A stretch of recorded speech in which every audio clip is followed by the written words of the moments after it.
Hi, good evening. This is Mohammad Tausif Kamran.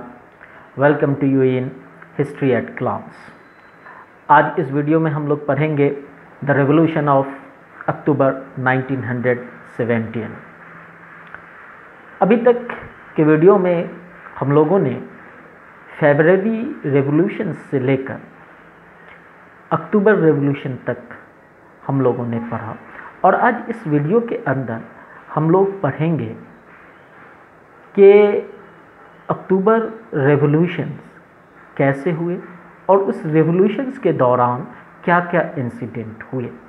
अगर इसको conclude करना है तो हम कह सकते हैं how did the revolutions evolve, how did the revolution evolve, यानी ये जो अक्टूबर रेवोल्यूशन है वो कैसे हुआ। और इन्हीं चीज़ों को हम लोग इस वीडियो के अंदर पढ़ेंगे। अभी तक के वीडियोस में हम लोगों ने देखा कि फरवरी 1917 में रसिया के अंदर रेवोल्यूशन होता है और उस रेवोल्यूशंस की वजह से, उस क्रांति की वजह से रशिया के अंदर डिक्टेटरशिप, मोनार्की या कहे जो जारशिप थी वो एबॉलिश हो जाती है, वो ख़त्म हो जाती है और उसकी जगह रशिया में एक प्रोविज़नल गवर्नमेंट बनती है और इसी प्रोविज़नल गवर्नमेंट के ज़रिए वहाँ की रूलिंग चलती है। लेकिन जैसे जैसे समय आगे बढ़ता है, टाइम आगे बढ़ता है, इस प्रोविज़नल गवर्नमेंट के काम करने के तौर तरीके से वहाँ के लोग, खास करके जो बोल्शेविक आइडियोलॉजी के लोग थे, जो बोल्शेविक पार्टी के लोग थे, वो डिस्कंटेंट रहते हैं, वो एनॉयड हो जाते हैं और वो ये कोशिश करते हैं कि रशिया के अंदर एक और रेवोल्यूशंस हो। यही वजह है कि सितंबर 1917 तक आते आते वहाँ की प्रोविज़नल गवर्नमेंट और लेनिन के बीच, लेनिन जो बोल्शेविक पार्टी के लीडर रहते हैं, उनके बीच कन्फ्लिक्ट पैदा हो जाता है। ये कन्फ्लिक्ट जो प्रोविज़नल गवर्नमेंट और उसके हेड केरेंस्की रहते हैं, उन्हें ऐसा लगता है कि जो बोल्शेविक पार्टी है वो हमारे पैरेलल आ गई है, हमारे समानांतर आ गई है और वो हमारे जो पावर्स हैं, यानी जो प्रोविज़नल गवर्नमेंट के पावर हैं, उसको सीज कर लेंगे, यानी उसको अपने हाथों में ले लेंगे या कहे कि केरेंस्की को गवर्नमेंट से हटा देंगे। यानी बोल्शेविक पार्टी से, या बोल्शेविक पार्टी जिस तरह से काम कर रही है रशिया के अंदर, उससे प्रोविज़नल गवर्नमेंट घबरा जाती है और उससे इनसिक्योर फील करती है, वो असुरक्षित महसूस करने लगती है। साथ ही साथ लेनिन भी ऐसा महसूस करता है कि जिस तरह से प्रोविज़नल गवर्नमेंट काम कर रही है, कहीं रशिया के अंदर वो डिक्टेटरशिप दोबारा इस्टेब्लिश न कर दे। कन्फ्लिक्ट पीपल्स के बीच, पार्टी के बीच, गवर्नमेंट से होना, यानी पीपल्स का, जनता का, और जो पॉलिटिकल्स पार्टी होते हैं उनका गवर्नमेंट के साथ कन्फ्लिक्ट होना, ये आम बात है। लेकिन ये कन्फ्लिक्ट रशिया के अंदर बहुत ज़्यादा बढ़ जाता है। खास करके जो प्रोविज़नल गवर्नमेंट होती है, उसको गवर्नमेंट चलाने का जो एटीट्यूड होता है, उससे लेनिन को ऐसा लगता है कि वो रशिया दोबारा डिक्टेटरशिप के रास्ते पर जा रहा है। अब कहेंगे कि प्रोविज़नल गवर्नमेंट के एटीट्यूड क्या थे जिससे लेनिन को ये लगने लगा कि रशिया डिक्टेटरशिप के रास्ते पर जा रहा है। तो आपने पिछले वीडियो में पढ़ा कि किस तरह से मज़दूरों के ऊपर प्रोविजनल गवर्नमेंट लाठीचार्ज करा देते थे, जो मज़दूरों के लीडर्स होते थे उनको अरेस्ट कर लेते थे, जो भी डिसेंट वॉइस होती थी उसको अप्रेस करने का, उसको दबाने की कोशिश करती थी। साथ ही साथ ये भी हम लोगों ने देखा कि किस तरह से एक छोटा सा रेवोल्यूशंस जुलाई 1917 में करने की कोशिश की गई थी, जिसे इस प्रोविजनल गवर्नमेंट ने ब्रूटली जो है अप्रेस कर दिया था और लेनिन को रशिया छोड़कर भागना पड़ा और इसके जो साथी थे ट्रस्ट के, लियोन ट्रस्ट के, उसे अरेस्ट कर लिया गया था। तो ये सब जो एक्शन था प्रोविजनल गवर्नमेंट का, वो उससे जो है लेनिन को लगने लगा था कि रशिया कहीं फिर से डिक्टेटरशिप के रास्ते पर न चला जाए, रशिया के अंदर जार की जगह एक नया क्रेंस्की के तौर पर एक नया डिक्टेटर न क्रिएट हो जाए। इसलिए वो चाहता था कि रशिया के अंदर अपराइजिंग हो इस प्रोविजनल गवर्नमेंट के लिए। लेकिन अब सवाल ये उठता है कि लेनिन ऐसा चाह रहे थे तो उसके लिए उन्होंने किया क्या। तो लेनिन, पहली बात ये जान लें कि लेनिन, जैसा थोड़ी देर पहले भी बताया कि लेनिन रशिया के बाहर जा चुके थे। जुलाई 1970 में जब रेवोल्यूशंस की कोशिश की थी तो लेनिन को जो है रशिया से भागना पड़ा था और वो फिनलैंड में जाकर शरण लिए थे। लेकिन वहीं से रहकर इन सारे चीज़ों को वो ऑपरेट कर रहे थे और ऐसा इन्वायरमेंट रशिया के अंदर क्रिएट कर रहे थे कि रेवोल्यूशंस हुआ। और इसके लिए उन्होंने जो सपोर्टर्स थे उनसे कांटेक्ट करना शुरू किया, उनके साथ डिस्कशन करना शुरू किया कि कैसे, किस तरीके से रशिया के अंदर रेवोल्यूशन हो और प्रोविजनल गवर्नमेंट को ख़त्म करके बोल्शेविक गवर्नमेंट इस्टेब्लिश की जाए। इसके लिए उन्होंने आर्मी से डिस्कशन स्टार्ट किया, उनसे ओपिनियन लेना स्टार्ट किया।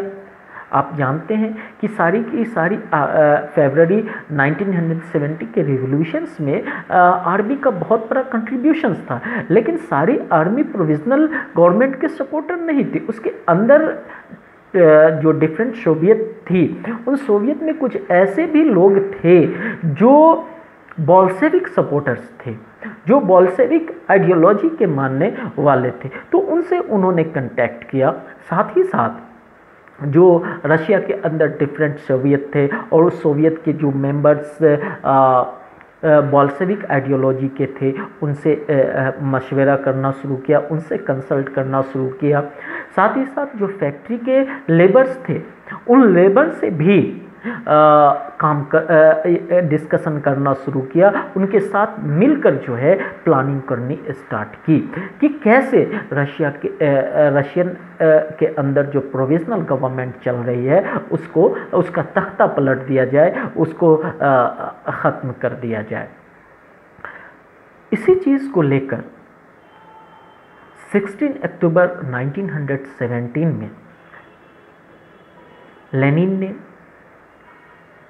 पेट्रोग्राड सोवियत और जो बोल्शेविक पार्टी थी उसको एग्री कर लिया इस बात के लिए कि अब रशिया के अंदर रेवोल्यूशन हो। अब आप कहेंगे कि जो पेट्रोग्राड सोवियत है, इसने तो फरवरी रेवोल्यूशंस के अंदर भी अपना बहुत बड़ा कंट्रीब्यूशंस दिया था और जो प्रोविजनल गवर्नमेंट है तो उसके अंदर भी ये पेट्रोग्राड सोवियत थे। लेकिन आप जानते हैं जो पेट्रोग्राड सोवियत है उसके अंदर जो मेंबर्स थे, जो लोग थे, वो सारे के सारे जो है प्रोविजनल गवर्नमेंट के सपोर्टर्स नहीं थे। हमने पिछले वीडियो में भी पढ़ा कि जो सोवियत पेट्रोग्राड सोवियत थी उसके अंदर प्रोविजनल गवर्नमेंट में कौन लोग शामिल थे, तो आर्मी शामिल थे, लैंड ऑनर शामिल थे, जो इंडस्ट्रियलिस्ट थे वो शामिल थे, यानी जो सोसाइटी के अपर स्टैंडर्ड्स थे वो लोग गवर्नमेंट में शामिल हुए थे, बाकी लोग शामिल नहीं हुए थे। यानी पेट्रोग्राड की पूरी सोवियत जो है इस प्रोविजनल गवर्नमेंट के अंदर पार्टिसिपेट नहीं कर रहे थे। तो जो रेस्ट लोग थे और जो गवर्नमेंट में शामिल भी हो गए थे लेकिन बोल्शेविक से अपना अटैचमेंट रखते थे, इन लोगों को भी जो है इन्होंने रेवोल्यूशंस के लिए एग्री कर लिया। साथ ही साथ जो बोल्शेविक पार्टी थी उसको भी एग्री कर लिया। अब एग्री करने के बाद अब एक्शन लेने का टाइम था, एक प्लानिंग करने का टाइम था। और इसके लिए उन्होंने सबसे पहला काम ये किया कि एक रिवोल्यूशनरी मिलिट्री कमेटी बनाई, एक रिवोल्यूशनरी क्या कहते हैं मिलिट्री रिवोल्यूशनरी कमेटी फॉर्म की। किसके नेतृत्व में? तो लियोन ट्रस्की के लीडरशिप में 16 अक्टूबर को ही मिलिट्री रिवोल्यूशनरी कमेटी बनाई। आप जानते हैं लियोन ट्रस्की के बारे में कि वो खुद एक मिलिट्री जनरल्स थे। तो मिलिट्री के अंदर जो लोग बोल्शेविक आइडियोलॉजी के थे उनको मिलाकर, उनको अपनी ओर लेकर जो है एक कमेटी बना ली गई कि जैसे ही रेवोल्यूशंस होंगे ये कमेटी एक्शंस में आ जाएगी। लेकिन जितनी प्लानिंग थी, कब होगा, कैसे होगा, इन सारे चीज़ों को सीक्रेट रख लिया गया था। यानी पूरे देश को पता था कि अक्टूबर के अंदर एक रेवोल्यूशंस होने जा रहे हैं, लेकिन ये किस डेट में होगा, कैसे होगा, ये चीज़ की भनक जो है किसी को बिल्कुल भी नहीं होने दी। यानी सारी प्लानिंग को जो है और डेट्स को इन्होंने सीक्रेट रखा, इसे गुप्त रखा। 24 अक्टूबर 1917 को आखिरकार ये अक्टूबर रेवोल्यूशंस स्टार्ट हो गया। यानी रशिया के अंदर जो रिवॉल्ट प्रोविजनल गवर्नमेंट के अगेंस्ट में स्टार्ट हो गया। लेकिन एक चीज़ आप जान लें कि इस अक्टूबर रेवोल्यूशंस को कई जगह आप नवंबर रेवोल्यूशंस के नाम से भी पढ़ेंगे। अब कहेंगे कि ऐसा क्यों, अक्टूबर रेवोल्यूशंस को नवंबर रेवोल्यूशंस क्यों कहा जाता है? साथ ही साथ हम अभी यहाँ पे पढ़ रहे हैं 24 अक्टूबर, लेकिन बहुत सारे जगहों पर आप देखेंगे कि इस 24 अक्टूबर की जगह आपको 7 नवंबर से यह डेट लिखा हुआ नज़र आएगा। तो उसकी वजह यह है कि रशिया के अंदर जिस टाइम में रेवोल्यूशंस हुआ, इसके बारे में हम लोग ने अर्लियर वीडियो फरवरी रेवोल्यूशंस के दौरान भी चर्चा की थी, लेकिन आपको रिफ्रेश करने के लिए मैं एक बार और बता दूं कि जिस वक्त रशिया के अंदर रेवोल्यूशन हुआ था तो रशिया के अंदर जूलियन कैलेंडर चल रहा था। और आज जो पूरी दुनिया के अंदर, और खुद रशिया ने भी 1 फरवरी 1918 में उस कैलेंडर को अडॉप्ट कर लिया था जिसका नाम था ग्रेगोरियन। तो जूलियन कैलेंडर और ग्रेगोरियन कैलेंडर के बीच 13 डेज 13 दिन का डिफरेंसेस है। इस तरह से जो इंसिडेंट जूलियन कैलेंडर के हिसाब से 24 अक्टूबर को हुआ वो ग्रेगोरियन कैलेंडर के हिसाब से 7 नवंबर को हुए। इसीलिए इस अक्टूबर रेवोल्यूशन को नवंबर रेवोल्यूशंस के नाम से भी जाना जाता है और कई जगह आप 7 नवंबर भी इसका डेट देखेंगे। तो दोनों जो है एक चीज़ है, वो कैलेंडर्स के हेर फेर की वजह से ऐसा हमें देखने को मिलता है। तो इसलिए जो भी डेट आप पढ़ें वो दोनों सही है, चाहे 24 अक्टूबर पर है या 7 नवंबर पर है, वो दोनों डेट्स जो हैं वो सही है। सिर्फ कैलेंडर के डिफरेंसेस की वजह से वो डेट्स हमें अलग नज़र आते हैं। तो 24 अक्टूबर को रशिया के अंदर रिवॉल्ट हो जाता है। लेकिन अब सवाल ये उठती है, इतनी सारी प्लानिंग हो गई, इतने सारे कुछ हो गए, रिवॉल्ट स्टार्ट हो गया, लेकिन जो प्रोविजनल गवर्नमेंट थी उसे भनक तक नहीं लगी, या ऐसी चीज़ों को रोकने के लिए जो उस टाइम के प्राइम मिनिस्टर्स थे रशिया के, इस प्रोविजनल गवर्नमेंट के हेड थे लियोन क्रेंस्की, जिसको सिर्फ क्रेंस्की के नाम से भी जानते हैं।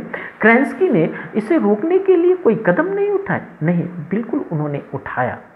जैसे ही उन्हें पता चला कि रिवॉल्ट हो गया है, वो अपने जो मिलिट्री के अंदर उनके फॉलोअर्स थे, उनके लॉयल थे, उनके वफादार लोग थे, जो तो ऐसी ट्रूप्स को लेकर सबसे पहले वो शहर के बाहर आ गया। शहर के बाहर का मतलब पेट्रोग्राद के बाहर आ गए और उन्होंने अपने सपोर्टर्स मिलिट्री ट्रूप्स को ये ऑर्डर दिया कि जो बोल्शेविक्स न्यूज़पेपर्स की बिल्डिंग्स हैं उसको कब्जा कर ले, जो टेलीफोन्स के हैं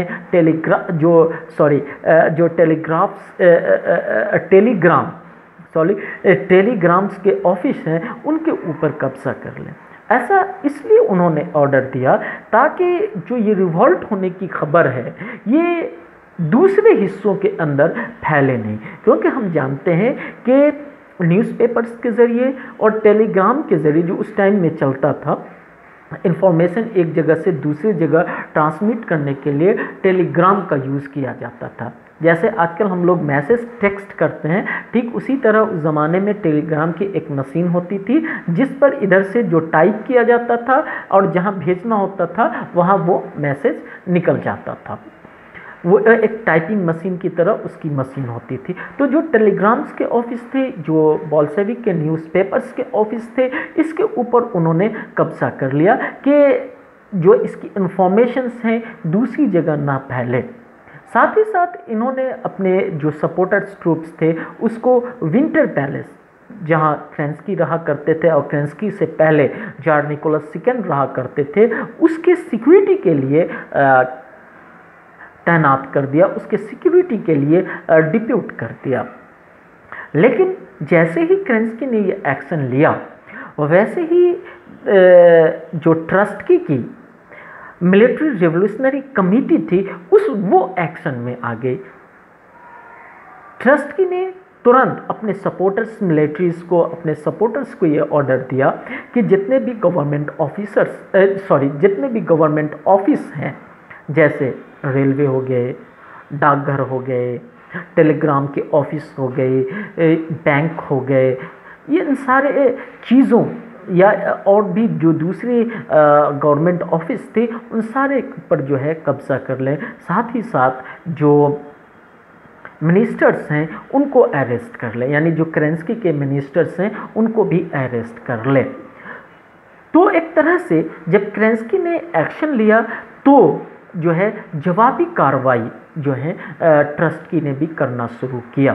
साथ ही साथ उसने अरोरा नाम के एक वारशिप को या कहें एक वैसल और वारशिप एक होता है जिसको हम लोग हिंदी में युद्धपोत कहते हैं, तो उसको नोवा नदी के अंदर उतार दिया और उससे जो है विंटर पैलेस के ऊपर, चूँकि विंटर पैलेस एक पावर का सिंबल था, तो अगर उसके ऊपर कब्जा हो जाता बोल्शेविकों का तो एक मोरल विक्ट्री होती, एक नैतिक जीत होती, जिससे जो है जल्दी दूसरे चीज़ों को कब्जा करने में आसानी होती। इसलिए अपने अरोरा नाम के वारशिप से अपने वेसल से जो है उन्होंने विंटर पैलेस के ऊपर बम्बार्डिंग करना शुरू किया ताकि जो मिलिट्री जो क्रेंस्की के सपोर्टर मिलिट्री ट्रूप्स हैं वो वहाँ से हट जाए। और जो नोवा नदी कोई छोटी नदी तो थी नहीं, वो एक लंबी नदी थी और उस पर कई जगह जो है मिलिट्री के बेस थे जो शहर को सिक्योरिटी देते थे। तो ऐसे बेस के ऊपर जो ट्रस्टकी की मिलिट्री रेवोल्यूशनरी कमेटी के मेंबर्स थे, या यूँ कहे कि जो ट्रस्टकी के सपोर्टर्स मिलिट्री थे, जो बोल्शेविक के सपोर्टर्स मिलिट्री थे, ऐसे ही अड्डों पर, ऐसे ही बेस के ऊपर कब्जा कर लिया। और उसके बाद जो है जो मिलिट्री जो मिनिस्टर्स थे उनको भी अरेस्ट कर लिया। ये और शाम होते होते सारे पेट्रोग्राद के ऊपर बोल्शेविकों का कब्जा हो गया। जब बोल्शेविकों का कब्जा हुआ तो जो सोवियट्स थे आपको याद होगा पिछले वीडियोज़ में भी हमने पढ़ा था कि पूरे रशिया के अंदर 500 सोवियत इलेक्ट होकर आए थे। तो इस 500 ने जो सोवियत थी इसने मेजॉरिटी से जो बोल्शेविकों ने एक्शन लिया, यानी प्रोविजनल गवर्नमेंट को हटाने के लिए उसे अप्रूव कर दिया, उसे जो है अपनी स्वीकृति दे दी कि नहीं, बोल्शेविकों ने जो किया वो बिल्कुल सही किया है, प्रोविजनल गवर्नमेंट को हटना चाहिए, बोल्शेविक्स को जो है आना चाहिए, सोशलिस्ट को जो है रशिया की गवर्नमेंट में आना चाहिए। तो जब बोल्शेविक ये सोवियतों ने बोल्शेविकों के इस एक्शंस को अप्रूव कर दिया, उसके इस एक्शंस को स्वीकृति दे दी, तो जो कार्रवाई थी, जो एक्शंस था बोल्शेविक की, उसको जो है एक तरह से मान्यता मिल गई। लेकिन इतनी आसानी से जो केरेंस्की थे और उनके सपोर्टर्स थे वो हार मानने वाले नहीं थे। उन्होंने देश के दूसरे हिस्सों के अंदर जो है रिवॉल्ट करना शुरू किया, यानी बोल्शेविकों के अगेंस्ट में जो है करना शुरू किया। खास करके जो उस टाइम में मॉस्को जो प्रेजेंट टाइम में रशिया का कैपिटल है, उस मॉस्को के अंदर उनके सपोर्टर्स ने रिवॉल्ट कर दिया। केरेंस्की के सपोर्टर ने हार मानकर लेनिन को जो है मॉस्को के अंदर भी गोलाबारी करनी पड़ी, यानी अपने तोप के ज़रिए हो या किसी भी चीज़ के ज़रिए हो, उसको दबाने के लिए जो है गोलाबारी करने लगी। और आखिर में दिसंबर 1917 तक जो है आकर ही वो मॉस्को और पेट्रोग्राद को जो है अपने कब्जे में ले सकी। लेकिन रशिया के दूसरे हिस्सों में अभी भी जो है रिवॉल्ट बाकी था। तो इस तरह से रशिया के अंदर जो बदलाव, जो चेंजेस का दौर फरवरी 1917 से स्टार्ट हुआ था, वो 1917 में आकर कंप्लीट हुआ। और पूरे दुनिया में रशिया के अंदर जो बोल्शेविक गवर्नमेंट बनी, वो पूरे दुनिया में सोशलिस्टों की, कम्युनिस्टों की पहली गवर्नमेंट थी जो रशिया के अंदर एस्टैब्लिश्ड हुई थी। और इसका हेड बना लेनिन। और लेनिन ने जब इसका हेड बना तो उसने पहला काम किया कि वार से, यानी युद्ध से, फर्स्ट वर्ल्ड वार से, आप याद कीजिए अप्रैल थीसिस को, जिसमें उस एक डिमांड ये भी था कि रशिया को वार से अलग हो जाना चाहिए, युद्ध से अलग हो जाना चाहिए। तो इसीलिए लेनिन ने पहला काम किया कि बोल्शेविकों की गवर्नमेंट एस्टैब्लिश्ड होने के साथ ही वो वार से अलग हो गई। तो इस तरह से रशिया के अंदर जो बोल्शेविक रेवोल्यूशंस थे वो कंप्लीट हुए। और हम लोग अब नेक्स्ट वीडियो में पढ़ेंगे व्हाट चेंज्ड आफ्टर अक्टूबर, यानी अक्टूबर के बाद, यानी इस रेवोल्यूशंस के बाद रशिया के अंदर क्या बदलाव हुए, इस चीज़ को हम लोग नेक्स्ट वीडियो में देखेंगे। अगर आपके कोई क्वेश्चंस हैं तो वो आप कमेंट सेक्शंस में कमेंट करके पूछ सकते हैं, हम उसका रिप्लाई करेंगे। Thank you.